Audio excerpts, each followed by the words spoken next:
ભગવાન રામને એવી નથી ખબર કે મારે 12 વર્ષના વનવાસમાં જવું પડશે.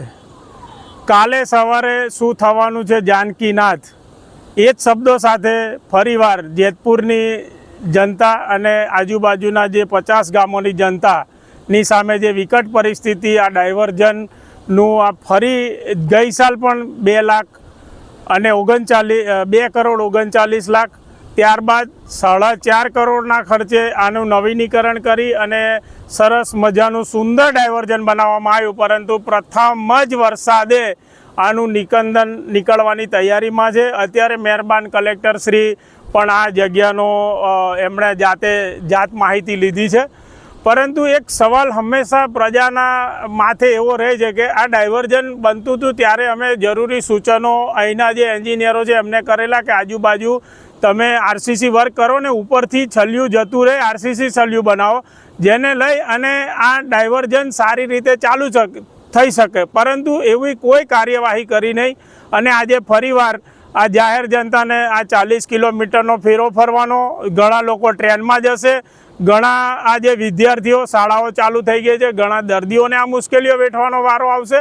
એટલે અધિકારીઓએ એક પ્રકારનું જાણે આ જિલ્લાને ત્રાસ કરવાનું જે કામ કરી રહ્યા છે એ ખૂબ જ દુઃખ અને નિંદનીય છે. અને બીજી વસ્તુ કે આ જે છે એ નેશનલ હાઈવેને જોડતો રસ્તો છે, આ કોઈ સ્ટેટ હાઈવે સામાન્ય રસ્તો નથી.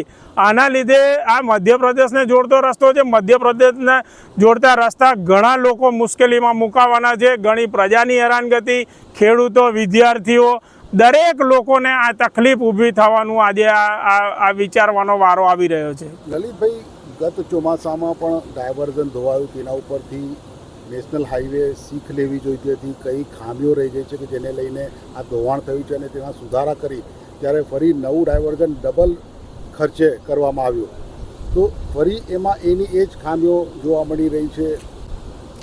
આમાં એક સીધી વસ્તુ છે કે રેલવેનો બાજુમાં બ્રિજ છે એનું ધોવાણ થયું, તો આઈઆઈએમની ટીમ બોમ્બેથી આવી, વેસ્ટર્ન રેલવે એમને આદેશ કર્યો અને એની ટીમ આવી અને આ જગ્યાનું નિરીક્ષણ કર્યું. ત્યારબાદ એ લોકોએ સતત એટલી બધી સખત કામગીરી તમે બાજુમાં જ જોઈ શકો કે એ લોકો માત્ર 3 મહિનાની અંદર જ પિલરો બહાર કાઢી નાખ્યા છે. અને આ નફટ આ અધિકારીઓ, એમને બુદ્ધિ છે કે નહીં એ નહીં ખબર પડતી, કારણ કે આ પ્રજાની હેરાનગતિ છે અને સરકારે એમને આટલા બધા પૈસા આપ્યા છે. રાજ્ય સરકારે આટલા બધા પૈસા આપવા છતાં પણ જો એ લોકો સારી કામગીરી નથી કરી શકતા તો 100% કંઈક ને કંઈક આની અંદર રંધાયું છે. અને આમાં આ 4.5 કરોડમાં પણ ભ્રષ્ટાચાર થયો છે. હું પહેલે પણ 2 કરોડ 39 લાખમાં પણ મેં કીધું હતું કે આની તપાસ થવી જોઈએ, આની કોઈ તપાસ નથી થઈ. આજે પણ હું કહું છું કે આ ફરીવાર 4.5 કરોડ રૂપિયાના ખર્ચે જો આની આ દશા થવાની હોય, એમને ખબર છે કે સુખી ડેમ છે, સુખી ડેમની અંદર કામગીરી ચાલુ છે, કામગીરી ત્યાંના નાના માઇનર કેનલો, મોટી કેનલો પહોળી કરી રહ્યા છે, એટલે જનરલી પાણી ખેડૂતોને અત્યારે ઓછું મળી રહ્યું છે. તો સુખી ડેમ તો ભરેલો છે, તો એટલી તો બુદ્ધિ ચાલે કે સુખી ડેમ ભરેલો છે, વરસાદનું પાણી અને આને છોડશે તો જશે ક્યાં લોકો. એટલે ખાસ કરીને આ લોકો નફટાઈ વેળા કરી રહ્યા છે અને લોકો હેરાનગતિ 100% લોકો હેરાનગતિ કરવાના છે. એ જ આ પ્રજાને મારી વિનંતી છે કે તમે હવે તમારી રીતે ટ્રેન મળે તો ટ્રેનમાં જજો ને બીજું ડાયવર્ઝન શોધી લેજો ભાઈ. હવે જ્યારે બી તંત્ર કરે ત્યારે આપણે બધા રસ્તે જશું. આ રીતે રાજ્ય સરકારને પણ આ અધિકારીઓ જ બદનામ કરી રહ્યા છે જિલ્લાના. મને એવું થાય છે કે જ્યારે તમને 4-5 મહિનાનો સમય મળ્યો તો ત્યાં એટલીસ્ટ રિપેરિંગ તો કરાવો. અને તંત્રને બી ખબર જ છે કે સુખી ડેમનું પણ પાણી છૂટશે અને આ બોગસ ડાયવર્ઝન ધોવાઈ જવાનું છે. અમે પણ પહેલેથી જ કહેતા હતા કે આ ડાયવર્ઝનનો કોઈ હવાદ રહેવાનો નહીં, આ તૂટી જ જવાનું છે. અમે ઘણીવાર રજૂઆત કરી છે કે ભાઈ પેલો રસ્તો તો રિપેરિંગ કરાવો.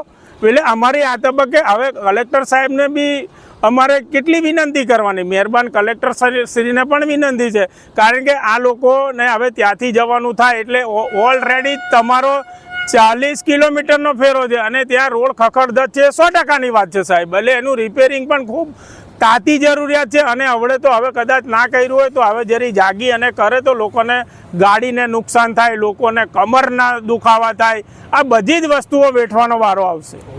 એક્ટિવાથી લઈ જેસીબી સુધીના, ટૂંકમાં દરેક વાહનના અને દરેક કંપનીના, જી હા, દરેક કંપનીના અને દરેક સાઇઝના ટાયર એકદમ કિફાયતી ભાવમાં મળશે, અને તે પણ આપણા છોટાઉદેપુરમાં.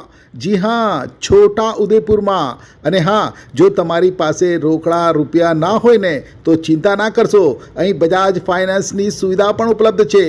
સરનામું છે Apex Traders, Silver Spoon hotel સામે, Triangle Complex, highway road, Chhotaudepur. Mobile number છે 7359953545.